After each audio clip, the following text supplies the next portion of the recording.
Hello families and friends, welcome to the Varahi 1693 Ugadi special బొబ్బట్లు. దీన్ని భక్షాలు కూడా అంటారు. దీన్ని ఎలా తయారు చేస్తారో చూద్దాం రండి. సింపుల్గా ఒక గిన్నె శనగపప్పును తీసుకొని నేను ఒక 2-3 అవర్స్ ముందే నానబెట్టి పెట్టుకున్నానండి. దీన్ని కొంచెం ఒకసారి కడిగేసి కుక్కర్లో వేసేసి ఒక 3-4 విజిల్స్ వచ్చేదాకా ఉడకబెట్టేసుకుందాం శనగపప్పుని.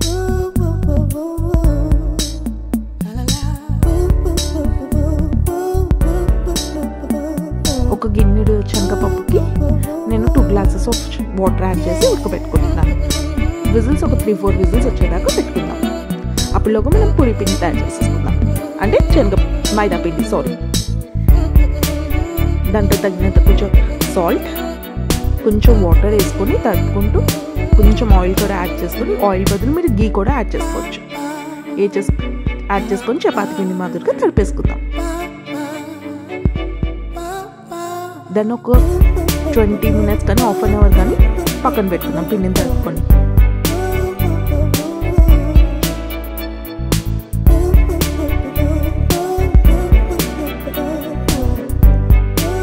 అప్పుడుగా మనం బెల్లం పాకం తయారు చేసుకున్నాం.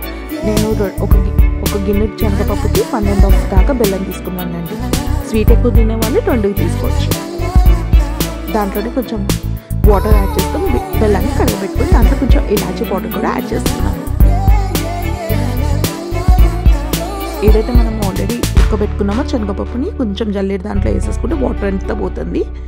చూసారా, మెత్తగా అయిపోతుంది. స్పూన్ తోటి ఇట్లా అన్నగానే మెత్తగా బాగా ఉడికిపోయిందండి. ఏదైతే మనం బెల్లం పాకం పెట్టుకున్నామో అది దీంట్లో ట్రాన్స్ఫర్ చేసేసుకొని కొంచెం మనకి దీన్ని కొంచెం సిమ్లో పెట్టుకొని ఉడికించుకుందాం. ఒక 20 minutes మనకి ఉండయ్యేలాగా, బాల్స్ లాగా వచ్చే లడ్డు టైప్లో వచ్చేలాగా. చూసారా, వచ్చేస్తుంది.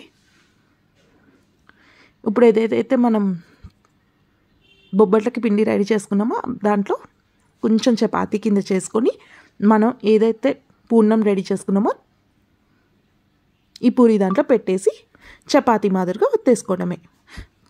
కావాలంటే మనం చేతులతో ఒత్తుకోవచ్చు, లేదంటే మనం అట్ల కడ తీసుకొని చపాతీల కింద కూడా చేసేద్దాం. చూస్తున్నారా,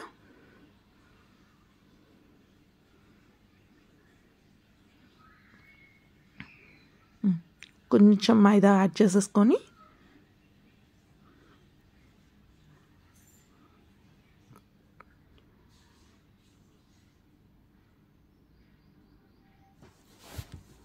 ఒక ప్యాన్ తీసుకొని, ప్యాన్ కొంచెం హీట్ అయ్యాక ఏదైతే మనం ప్రెస్ చేసుకొని పెట్టుకున్నామో దీని మీద వేసేసుకొని బొబ్బట్లని నెయ్యి యాడ్ చేసుకొని కాల్చుకొని తింటే యమ్మీగా ఉందండి. టేస్ట్ అయితే ఎంత గుమ్మగుమ్మలాడిపోతుందో ఒక స్మెల్కి. టర్న్ చేసేసుకుందాం.